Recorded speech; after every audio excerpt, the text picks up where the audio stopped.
Hello बच्चों, मैं नीता तिवारी आप सभी का स्वागत करती हूँ आपके अपने स्मार्ट लर्निंग के प्लेटफॉर्म पे। बच्चे, हम क्लास 6 की सिविक्स पढ़ रहे हैं, चैप्टर 1। हमने अपना चैप्टर पूरा फिनिश कर लिया है, तो अब है क्वेश्चन आंसर करने का समय। तो आइए हम अपना क्वेश्चन आंसर यहाँ देखते हैं कि मैंने आपके लिए आपके बुक के भी क्वेश्चन यहाँ रेडी किए हैं और आपके लिए कुछ एक्स्ट्रा क्वेश्चन भी मैंने रेडी किए हैं। ठीक है बच्चों, तो आइए हम अपने क्वेश्चन आंसर को देखते हैं। सबसे पहले हम अपने बुक्स के जो क्वेश्चन आंसर हैं उनको देखेंगे, उसके बाद जो एक्स्ट्रा क्वेश्चन आंसर मैंने आपके लिए बनाए हैं उनको हम देखेंगे। तो चलिए फिर देखते हैं हमारा चैप्टर क्या था। हमारा चैप्टर था अंडरस्टैंडिंग डाइवर्सिटी, है ना, डाइवर्सिटी की समझ। तो देखते हैं क्वेश्चन नंबर 1 क्या है। Draw up a list of the different festivals celebrated in your locality. Which of the celebration are shared by members of different regional and religious communities. ठीक है, तो यहाँ आपको एक अपने जो फेस्टिवल्स होते हैं, आपके आसपास में जो भी फेस्टिवल्स मनाए जाते हैं उनकी लिस्ट बनानी है और आपको बताना है कि जो ऐसा कौन कौन से जो फेस्टिवल्स हैं जो बाकी जो कम्युनिटीज़ के जो लोग हैं सभी आप शेयर करते हैं। ठीक है, तो आइए देखते हैं आंसर अपना। तो देखिए, पहले है होली, इसको हिंदू, सिख, जैन, क्रिश्चियन, ठीक है, सभी मनाते हैं। दिवाली हिंदू, सिख, जैन। ईद उल फितर मुस्लिम।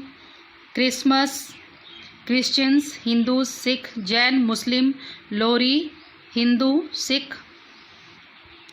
Rakshabandhan Hindu, Sikh, Jain. Good Friday Christians. ठीक है, और ये जो है ना बच्चे, देखिए, इंडिपेंडेंस डे, रिपब्लिक डे और गांधी जयंती, ये जो हमारे जो नेशनल फेस्टिवल्स हैं इनको सारी कम्युनिटीज़, है ना, जितनी भी भारत में जितनी भी कम्युनिटीज़ हैं वो सभी मिलके मनाते हैं। ऊपर जो फेस्टिवल्स दिए हुए हैं, हो सकता है कि कुछ कम्युनिटीज़ हों ऐसी जो उन फेस्टिवल को सेलिब्रेट ना करती हो, बट ये जो हमारे जो नेशनल फेस्टिवल्स हैं इनको सारी की सारी कम्युनिटीज़ बहुत ही मिलजुल करके और खुशी और सौहार्द के साथ में इसे एक साथ मनाते हैं। ठीक है, तो almost all the members of different regional and religious communities in our neighborhood share and celebrate all festivals, है ना। तो ये हो गया आपका फर्स्ट क्वेश्चन का आंसर। अब आइए देखें second question. What do you think living in India with its rich heritage of diversity adds to your life? अब देखें यहाँ answer. The rich heritage of diversity in India enriches our life in many ways. कैसे जो diversity है हमारे India की वो कैसे आपको समृद्ध बनाती है। ठीक है, जो विविधता है, तो आइए देखते हैं कैसे आपको समृद्ध बनाती है विविधता भारत की। फर्स्ट है, we learn many things from each other and share our experiences, है ना। We celebrate different festivals together and learn different languages, cultures, etc. ठीक है, a sense of friendship and unity develops which bring harmony and prosperity, है ना। तो ये है जो कि हमारी विविधता जो है हमें भी समृद्ध बनाती है। हमारे देश की जो विविधता है वो हमें किस तरीके से समृद्ध बनाती है हमारे जीवन को, इसका ये आंसर है। ठीक है बच्चों, चलिए क्वेश्चन नंबर 3 देखते हैं। Do you think the term unity in diversity is an appropriate term to describe India? What do you think Nehru is trying to say about Indian unity in the sentence quoted above from his book The Discovery of India? चलिए अब देखते हैं। The phrase unity in diversity very well describe India. India is a land of various cultures, caste, creed,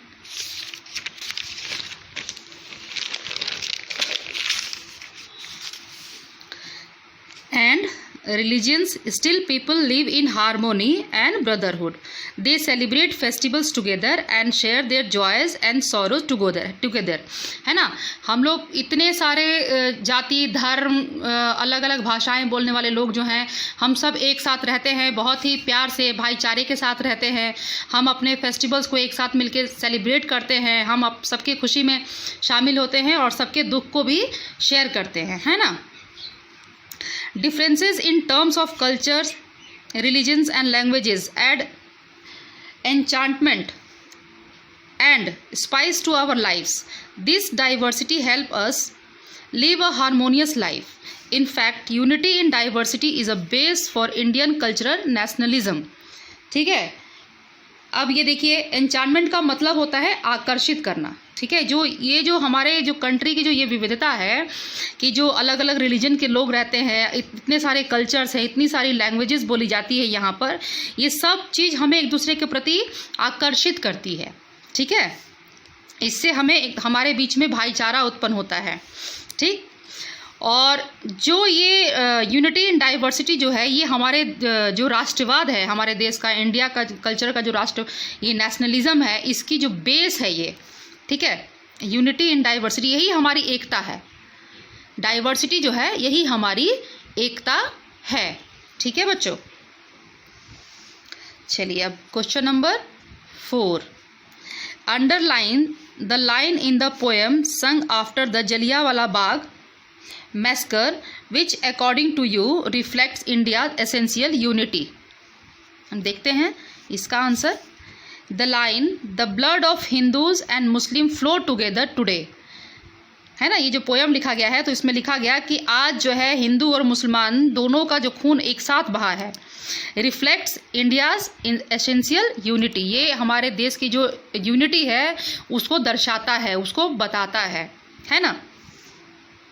चलिए अब देखते हैं question number 5. Choose another region in India and do a similar study of the historical and geographical factors that influence the diversity found there. Are this historical and geographical factors connected to each other and how. हमने केरला और लद्दाख के बारे में अपने book में पढ़ा था. अब यहाँ कहा जा रहा है कि आप अपने इंडिया के किसी और जो कंट्री, मतलब इंडिया का जो कोई और रीजन है, कोई और क्षेत्र है, आप उनका भी एक एग्जाम्पल दीजिए और बताइए कि इनका जो जियोग्राफिकल और हिस्टोरिकल फीचर है वो कैसे उनको इन्फ्लुएंस करता है. ठीक है, तो आइए हम देखते हैं.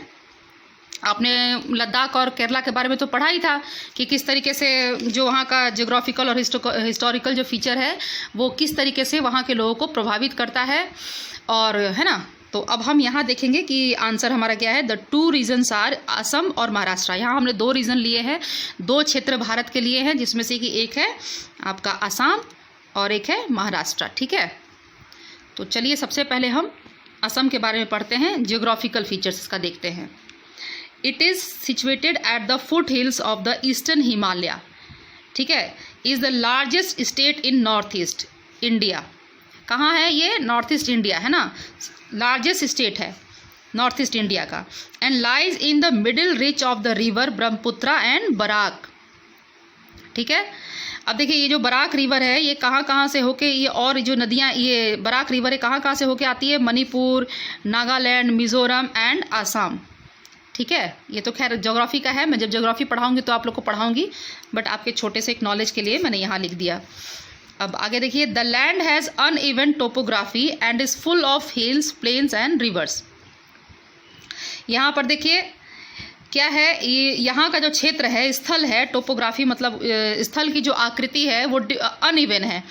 हिल्स भी हैं, प्लेन्स भी हैं, रिवर्स भी हैं, है ना. तो इस तरीके का यहाँ का जो है ये इसका ज्योग्राफिकल फीचर है. अब आइए इसका क्लाइमेट देखते हैं. The climate of the place is warm and humid. ठीक है, बहुत ही वहाँ का जो क्लाइमेट है वो कैसा है? गर्म है और नमी रहती है. वहाँ के क्लाइमेट में बहुत नमी रहती है, चिपचिपी वाली होती है ना, जो जिस में क्लाइमेट में पानी जैसा महसूस होता है, चिपचिपा सा, तो बहुत नमी रहती है. The food of the people is fish, rice and T. ठीक है, अब यहाँ का हिस्टोरिकल फीचर्स देखिए. Traders from Britain, traders from China. कहाँ से आए ट्रेडर्स? ब्रिटेन से और चाइना से. ठीक है बच्चों, अब आइए हम देखते हैं अपना दूसरा रीजन महाराष्ट्र. अब इसका जियोग्राफिकल फीचर्स देखते हैं. ये कहाँ है? Located in the north centre of peninsular India with the Arabian sea towards its west. The dominant physical trait of the state is its plateau region. The state enjoy a tropical monsoon climate and a hot scorching summer. है ना, मतलब झुलसाने वाली जो गर्मी होती है, वहाँ बहुत गर्मी पड़ती है महाराष्ट्र में. ठीक है, चलिए अब आगे देखते हैं।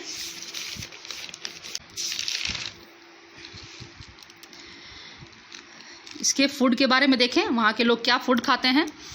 The food of the people is rice, wheat, fish, millets etcetera.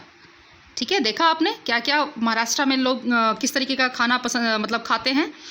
अब यहाँ है इसका historical features. Traders from overseas, समुद्री रास्तों से सब तो आएंगे ही, समुद्र के किनारे है तो, है ना। Traders from other parts of the country, both people both the states are diverse but are traditionally one and the same। देखो अलग होते हुए भी सभी एक है ना, दोनों जगह के, चाहे आप महाराष्ट्र हो चाहे आपका असम हो, अलग अलग सब होते हुए भी ये लोग सभी क्या हैं, एक है। Geographical and historical factors have brought them together, क्या है, इनको एक साथ लाता है। जो जियोग्राफिकल और हिस्टोरिकल फैक्टर्स है ये इनको एक साथ लाता है। ठीक है बच्चों, तो ये हो गए आपके बुक के जो 5 क्वेश्चंस दिए थे उनके आंसर्स। अब आइए मैंने आपके लिए कुछ और क्वेश्चंस बनाए हैं, उनको भी हम देख लेते हैं, जो कि आपके एग्ज़ाम के पॉइंट ऑफ व्यू से मैंने रेडी किए हैं। तो आप चलिए इसको देखते हैं, इसे भी आप ज़रूर पढ़िएगा क्योंकि इस तरीके के क्वेश्चन जो हैं वो आपके एग्ज़ाम में आते हैं। सब मोर क्वेश्चंस एंड आंसर्स। ठीक है, पहले मैंने फिलिंग द ब्लैंक्स दिया है, तो आइए पहला क्या है। Ladakh is a desert in the mountains in the eastern part of, कहाँ पड़ता है ये, जम्मू एंड कश्मीर में। ठीक है। The caste system is an example of inequality, पढ़ाया था ना मैंने आपको। Both Kerala and Ladakh regions were influenced by Chinese and Arab traders. ठीक है। Ladakh is also called little Tibet, कहा जाता है ना इसे, छोटा तिब्बत भी कहा जाता है लद्दाख को। The discovery of India is written by Pandit Jawaharlal Nehru, किसके द्वारा लिखा गया है, discovery of India Pandit Jawaharlal Nehru के द्वारा। ठीक है बच्चों, आ जाओ और देखते हैं। Where is Onam celebrated, Onam कहाँ सेलिब्रेट किया जाता है, Onam festival is celebrated in Kerala. चलिए क्वेश्चन नंबर 3 देखते हैं। Who compose the national anthem, हमारा नेशनल एंथम किसने कंपोज किया है, रविंद्रनाथ टैगोर ने। India's national anthem was composed by Rabindranath Tagore. Question number 4, what is chinna chatti. बेटा ये क्वेश्चंस आप लोग जरूर पढ़िएगा क्योंकि ये क्वेश्चंस आते हैं आपके क्वेश्चन पेपर में। मैंने आपके क्वेश्चन पेपर देखे हुए हैं, तो मैंने सर्च किया है कि इस तरह के क्वेश्चन जो हैं ये आते हैं आपके क्वेश्चन में। क्वेश्चन पेपर जब रेडी किया था ना तो उसमें इस तरीके के क्वेश्चंस आते हैं। सो आप जरूर पढ़िएगा इनको, सिर्फ ऐसा नहीं कि सिर्फ जो बुक्स के क्वेश्चन हैं आप उनको पढ़िएगा। ठीक है बच्चों, चलिए तो क्वेश्चन नंबर 4 क्या है, व्हाट इज चिन्ना चट्टी। चिन्ना चट्टी क्या था, यूटेंसिल्स था ना, एक बर्तन था, use for frying is called the chinna chatti. ठीक है। Right 1 point of difference between Ladakh and Kerala. चलो अब इनके जो एक डिफरेंस बताना है हमको केरला और लद्दाख का। Kerala is famous for spices, है ना, वहाँ पर कितनी सारी चीज़ें होती हैं, काली मिर्च होता है, मतलब है ना, लौंग, आपका इलायची, जो पेपर, मतलब जो भी है ये सारी चीज़ें जो है मसाले वहाँ पर बहुत फेमस हैं, वहाँ के मसाले। और यही मसाले जो हैं इन्होंने ट्रेडर्स को क्या किया था, अपनी तरफ आकर्षित किया था। इन्हीं मसालों की वजह से जो ट्रेडर्स हैं वो यहाँ आते थे। ठीक है। Whereas Ladakh is famous for pashmina wool, है ना, पश्मीना वुल लद्दाख में फेमस है। जो वहाँ के लोग जो एक खास तरह की स्पेशल शिप को पालते हैं ना, और उससे पश्मीना वुल मिलती है। तो ये हो गया दोनों में डिफरेंस। ठीक है। अब क्वेश्चन नंबर 6 देखते हैं। List the different religions that are practised in Kerala. चलिए देखते हैं। People in Kerala practise different religion such as Judaism, यहूदी धर्म, Islam, Christianity, Hinduism and Buddhism, है ना। बहुत सारे वहाँ देखिए, यहाँ पर वहाँ केरला में कौन कौन से धर्म के लोग हैं, यहूदी भी हैं, इस्लाम के भी हैं, ईसाई भी हैं, हिंदू भी हैं और बौद्ध भी हैं, है ना। तो ये हो गए केरला का, वहाँ के कौन कौन से जो है रिलीजन्स के लोग अपना रहते हैं और अपना प्रैक्टिस करते हैं अपने रिलीजन के, मतलब पूजा पाठ जो भी है अपना अपना रिलीजन के मुताबिक अपना काम करते हैं। मतलब इतने लोग वहाँ रहते हैं, इतने धर्म के लोग रहते हैं। ये धर्म हो गया ना, अलग अलग रिलीजन मतलब धर्म हो गया ना, तो ये अलग अलग धर्म के लोग, इतने सारे धर्म के लोग एक ही स्टेट में रहते हैं। ठीक है, चलिए क्वेश्चन नंबर 7 है, how was Indian flag used against the British by the people. अब देखिए, it was used as a symbol of protest against the British by people everywhere. कैसे यूज़ किया जाता था फ्लैग को? फ्लैग को एज अ सिंबल यूज़ किया जाता था ब्रिटिश जो थे उनके अगेंस्ट प्रोटेस्ट करने के लिए, है ना। सभी जगह पूरे भारत में फ्लैग को एज अ सिंबल यूज़ किया जाता था ब्रिटिश जो थे उनके अगेंस्ट प्रोटेस्ट करने के लिए। चलिए question number 8, why people travel from one part of the world to another. अब लोग जो थे वो ट्रेवल क्यों किया करते थे? People travel from one part of the world to another in search of new lands और new places to settle in और for people to trade with. करते थे ना, नई जगह को ढूंढने के लिए, लोगों के साथ व्यापार करने के लिए, या कभी जहाँ वो रहते थे वहाँ युद्ध हो जाता था तो वो दूसरी जगह चले जाते थे वहाँ सेटल होने के लिए, है ना। चलिए क्वेश्चन नंबर 9, व्हाट इज़ चिन्नावला। यहाँ हमने चिन्ना चट्टी पढ़ा, ये क्या था? यूटेंसिल्स था, और ये है चिन्नावला। चिन्नावला क्या है? आइए आंसर देखते हैं। The fishing nets used in Kerala look exactly like the Chinese fishing nets and are called Chinnawala. ठीक है। Write few examples of diversity in India. अब diversity in India का आपको कुछ एग्जाम्पल देने हैं। तो क्या? We speak different languages, बहुत सारी भाषाएं बोलते हैं। Have various types of food, बहुत तरह के हम लोग खाना खाते हैं अलग अलग स्टेट में। Celebrate different festivals, है ना। And practice different religions, ये है हमारा एग्जाम्पल डाइवर्सिटी इन इंडिया का। ठीक है, तो यहाँ आपके लिए मैंने ये 10 जो है कुछ अलग क्वेश्चंस आपके लिए रेडी किया था, और ये यहाँ पर ख़त्म होता है। तो इसी के साथ क्वेश्चन आंसर के साथ में बच्चों हमारा ये जो फर्स्ट चैप्टर है अंडरस्टैंडिंग डाइवर्सिटी हम ख़त्म करते हैं, और अगले वीडियो में हम अपना सेकेंड चैप्टर लेके आएंगे।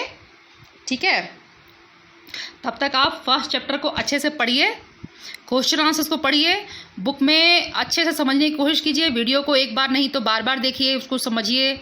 ठीक है, और क्वेश्चन आंसर को पढ़िए, लिखिए, याद करिए।